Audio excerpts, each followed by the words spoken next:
Hi guys! For today's video, ipapakita ko sa inyo kung gaano kalakas ang aking kuting kumain ng buto ng hinog na papaya. Ayan guys, dalaw to silang magkakapatid na to. Yung orange at saka itong puti. Pero itong puti lang ang malakas kumain.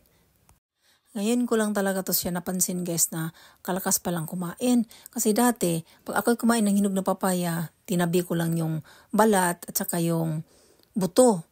Saka ko na siya itatapon kasi isama ko sa paglagay sa aking mga organic fertilizer. Napansin ko parang bakit nawala na yung mga buto ng papaya. Di ko na malaya na siya pala ang kumakain. Naniniwala na ako guys na kung ano yung madalas kinakain ng amo, yung kanyang mga alaga, nagagaya na rin, hahawa na rin sa pagkain.